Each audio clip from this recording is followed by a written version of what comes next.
Labas rytas visoms, tai ką sveikinuosi su jumis jau ne namuose, o mašinai, kaip matot. Ir nieko nespėjau šiandien pasidaryti iš tikrųjų, nei savo kalendorių atsidaryti, nei pasidažyti nieko. Tai tiesiog išplovau galvą, apsirengiau ir lekiam dabar į susitikimą, kadangi, kaip ir sakiau, pirmadienis, o mes pirmadieniais nedirbam, tai turim dažniausiai susitikimus. Dabar varom su žmonėm, kurie mum instaliuos, įdės tą ventiliacijos sistemą pas mus, šildymo sistemą, ar kaip čia pasakyti.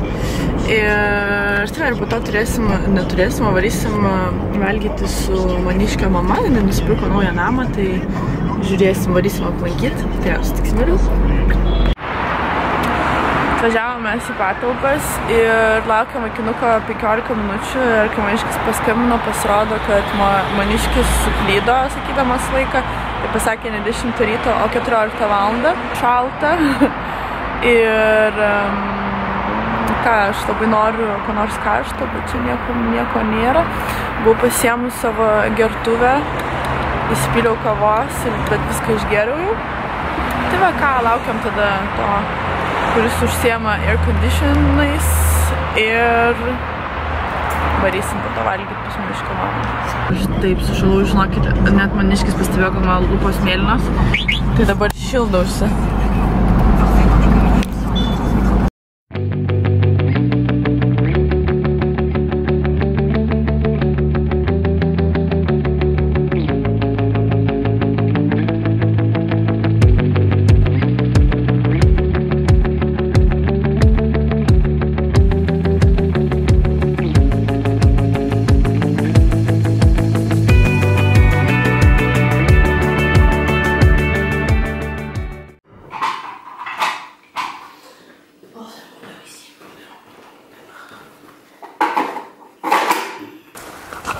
Ką galėjau aš jums pafilmuoti iš tikrųjų, kol nelyjo, bet greit tada parodysiu. Štai čia yra nauji namai, kurie nusipirko Maniškio tėvai.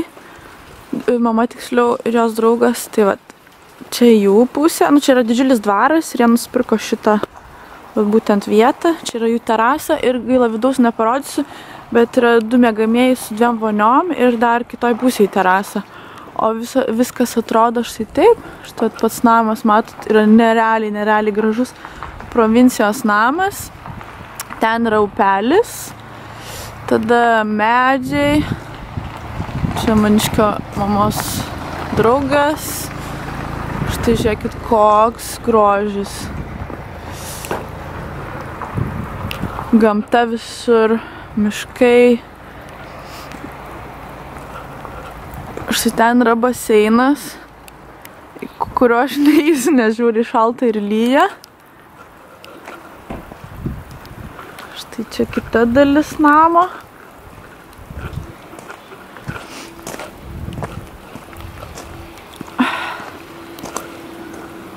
Vėl medžiai, matot, kokios didelės patalpos. Tikiuosi Maniškis mes neaptaškys.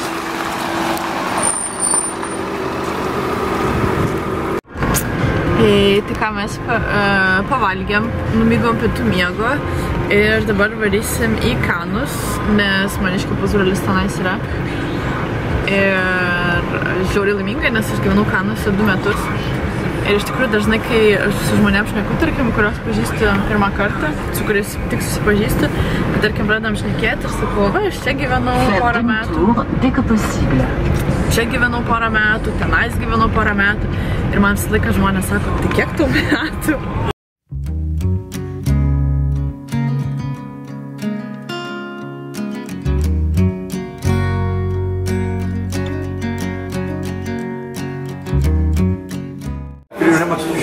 Autant continuer. Eh oui, il y a des messieurs soirs pour rentrer. Eh oui. C'est pas trop Ah, tu déroutes, c'est normal. Moi, j'ai la Ça, c'est quoi? C'est la confiture de? Non, groseille et cranberry. Ah, groseille et cranberry. Véro Ludo, ils ont acheté un chien, t'as vu ou pas? J'y étais quand tu l'as vu. Mamie, elle est allée. Il est beau, il est vraiment bien.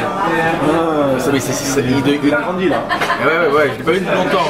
Fruits exotiques. classique. Tarte au citron meringuée, ça c'est la confiture de figue avec la stracciatella et des petits palais bretons. Là on a panna cotta au caramel beurre salé, crème caramel, tarte poire, crème pâtissière et bonne pomme beurre cannelle.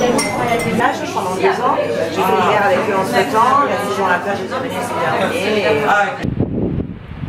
Panas, ilgai aš su jumis šiandien nešnekėjau, tai yra dabar apie 12 val. Nakties ir aš esu Kanuose, Kruozetė, kaip matot, ne, matot.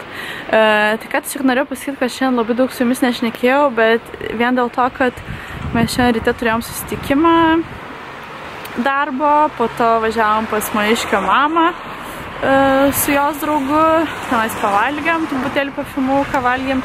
Ir po to mes varėm į Kanus, kur kol kas gydosi Maniškio pusbrolis.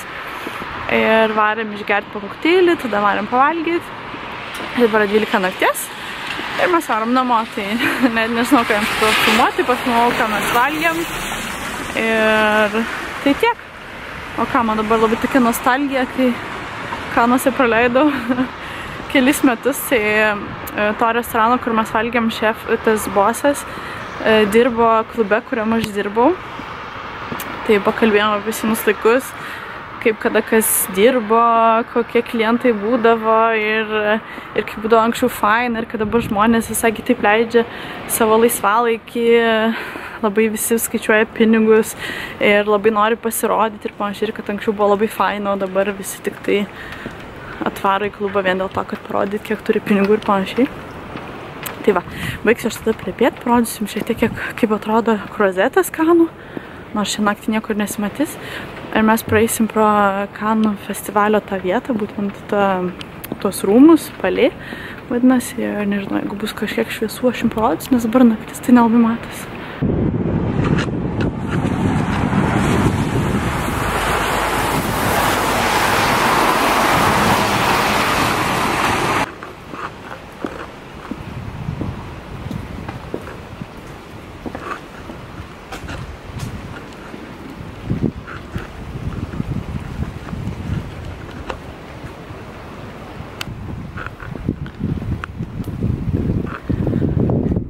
Čia yra Kanų festivalio įėjimas, bet dabar nuo vėjo, matot, viskas išgriauta.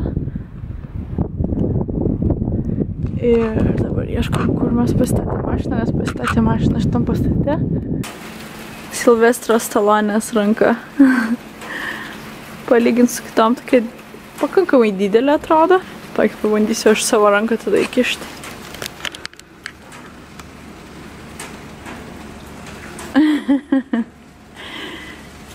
Mano pirštai yra pusė jo pirštų.